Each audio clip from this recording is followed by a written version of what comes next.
Hi there, David. Hi, Kirsty. Well, let's start with your team news, shall we? How are things looking, particularly with Ryan Fredericks having to go off on Wednesday? What's the situation with him? Well, he's probably the only player we've got any real major concerns over. He felt his groin, he'd had an injury there prior to it before. So he's been assessed at the moment. He won't be a fit for this game, but we're hoping that it's not too serious. But we'll know more after results and tests, probably at the start of next week. How concerning is that? Because obviously at the moment, you need all your players, don't you? With all this football this season, it's the price of success, isn't it? But you need all your players fit. Yeah, well, we're very fortunate. We've got a couple other right backs and who we can play if we get a problem there. But you're right. I think with the amount of games we've got in the scheduling, you want them all to be ready to play. So I'm hoping that they all can do that. And look, I'm not sure how bad Ryan's is. I'm hoping it's something which is quite short and quick. But again, we can only wait till we see what the assessment comes back with.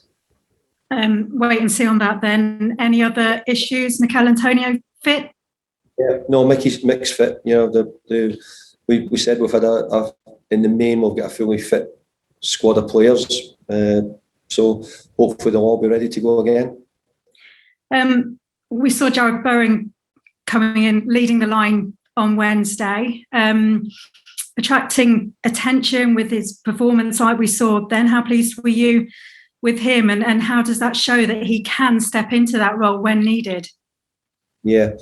Well, that's right, Kirsty, because we found it very difficult to get replacements to play number 9 or people who we could get in that role. So, but always in my head, I thought Jarrod was capable, and given a chance to do the role, I think he'll be fine at it. He's good. He plays other positions for us as well, but he's such a really good boy to work with. He's happy to play anywhere, wants to play, wants the games, and he's been really good for us since we signed him. So. He deserves any plaudits he's getting because he played very well the other night as well and showed that he's versatile as well, can play as a forward or can play as a wide player as well. How much of a lift was that result on Wednesday, given what we'd seen happening at the weekend? I think the big smile on Mark Noble's face at the end said it all, really. Yeah, look, it was a definite lift because we felt as if we were really unfortunate in the game on Sunday not to take at least something from the game. But that's the way football went. And the other night, we get back on it. And I don't think it's a different competition. So from that reason, we were desperate to take points in the Premier League. But I think that trying to win, trying to keep momentum going in some way, it went from, we lost the game on Sunday that, there was always a chance we could lose at Manchester United on Wednesday. But to get a win was a really good result. I thought the players done a great job. They really did. Their energy, the way they worked, and I have to praise also the staff who worked really hard in getting them prepared and ready for the game. So what do you make to Leeds United? A difficult start to the season for them, and on paper you will be favourites for this one. Well, I think that would only be because of results and because of the way maybe Leeds have started. But I think if you watched their games, I think everybody would say they've had quite a difficult start to the season with some of the games they've had at the start. I'm a big admirer of the manager, Bielsa, or Bielsa, I should say, because of his record and the way his teams play. I think everybody enjoys watching Leeds United. I think they're a great football club, Leeds, fantastically supported. And so it's a really tough game. It really is. The energy Leeds put into their games and how they go about winning is going to be a test for any team who plays them. And it'll certainly be a test for us. Thanks, Kirsty. Vishali, LP. Hi, David. How are you? Hi there. How are you doing? Yeah, not too bad. Congratulations on that win against Manchester United. I just want to look at those 2 games against United because I know you lost the one in the Premier League, but you went toe-to-toe with United, obviously, in both of those matches. How pivotal do you think those results and performances can be in terms of giving your team further belief that they are certainly moving in the right direction collectively? Well, I think as a team I think we all sense it.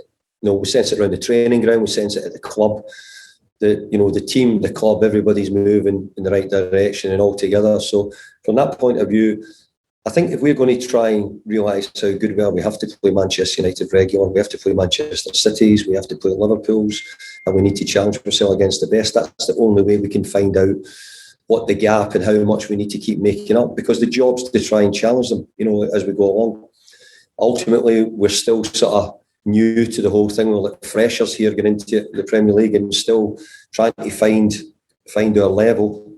But I think what we showed last year and what we're showing certainly at the start of this season, I see no reason why we shouldn't keep ourselves up challenging the top teams. And just go back to the Premier League, you are winless in the last 3. So what's the mood like in the camp going into this match against Leeds? Is it one of pressure or more just kind of relaxed and just knowing that the performances will reap the rewards in terms of results? I think the players have certainly deserved to have won them. We didn't deserve to lose. I didn't feel on the Sunday. And the other games have been tough. So the Premier League's like that. It can happen. But I've got to say we've picked up wins. We've only got 1 defeat this season. So I think getting to this point, we didn't lose a game in pre-season as well. So I think we're in a really good place at this moment in time. And Alex Kral made his debut against United in the League Cup. What did you make of his performance, and how important is it for you to have so many reliable options in the middle of the park? Well, I think for Alex, it'll be getting to know us, getting to know the Premier League. I said when even Vlasic has had a little bit of a taste of the Premier League prior to that, but for Alex Kral, it was new. So I was glad to get him his first game. He done a really good job. I think he's got a bit to do and he's got more to add to his game, and he'll get that as he goes on. You look last year when we look at Saeed Benrahma coming from the Championship, how long it took him to really settle into becoming a Premier League player. So I very rarely look when I bring the players in that I expect them to hit the ground running. I nearly think it's going to take 6 months for most of them to get acclimatised. So look, Alex played really well the other night, and he'll give us some options. So that's great for us. And you spoke earlier on about Leeds' tough start to the season. They've actually conceded 5 Premier League goals at home already. Is that something that you've told your team to do, to go out there and test their defence really early on? I think we're just going to go out and try and do what West Ham have been doing recently, which is we're trying to be positive in all our play. We're trying to be, score goals, but the key to it is also having a strong defence, and we know that we'll need to be strong defensively because of the way Leeds play. You've just talked about Leeds' negative goal difference, really, but I think if you look at their play, I think most people would consider Leeds being a really positive team. So we have to think of that as well. So there's 2 sides to it, and we'll try and attack them and we'll try and score when we can, but we'll have another tough job making sure that we defend very well against them. Thanks, Charlie. Phil, BBC London. Afternoon, David. Good to see you. Hi, Phil. Firstly, just going back to Leeds United, from your perspective, what is it about Marcelo Bielsa that makes him what people talk about being a coach's coach? Well, I've always admired him wherever he's been in his clubs, and I remember when he went to Atletico Bilbao, and I went to watch his team against Manchester United, and I actually based the day we drew 4 each with Everton. When we drew it, maybe that result might have stopped Manchester United winning the league, Phil, just about the season before Sir Alex left. I had saw Atletico Bilbao play against United, and I saw how he played. I said, I'm going to have to try and play that way against United when we play them with Everton, and we got a draw in the game. And his teams have always had incredible energy. Everybody's well aware of their very much man-to-man marking in many areas of the pitch. But I think their energy. But I think they're more than that as well. I think they're a really good passing team. And I don't necessarily mean short passing, I mean mainly long passing. I think they're an excellent long passing team, and for that, the manager deserves a lot of credit. He does great work with them, and I think he has done great work with Leeds United. And you talked a little bit earlier about how you like to make sure that you're tough to beat, tough to break down. We all like attacking play, obviously, but how much satisfaction do you get from putting a structure together, a defensive structure that makes it difficult for the opponents to build that bedrock from which your offensive players can then try and go and win the game? Well, Phil, I don't know any successful team who's got a poor defence. Nearly all successful teams will be based on having success defensively, meaning clean sheets, meaning not conceding so many goals. And if you even look through Premier League history, most of the teams at the top have probably had as good a defensive record. And all the attention quite often goes to the goals, the score, and how they play. But I think at the moment we've got a bit of both here. I think we've got a really good attacking look to us. We had it last season. We're finding some more difficulties sometimes the way other teams are playing against us now. But I think we've also tried to add to our defensive job to try and make us harder to play against and add more players and more competition to it as well.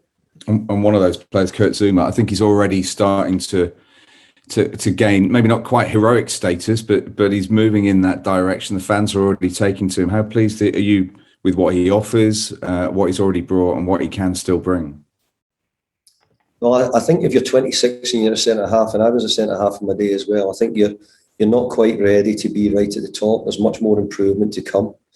I think the best years as a centre-half for him is to come, and hopefully that they're going to be at West Ham. I do think that we watch things, we've seen things which we'd like to maybe help him. The other thing is he's come from clubs, or from a club which has got a great winning mentality and used to winning trophies. So I hope he brings that to us as well.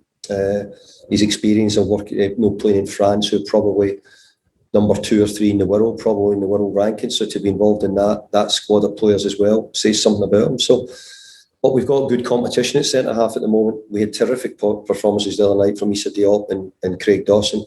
So, it's what I want. I need competition in all the places with the amount of games we have to play this season.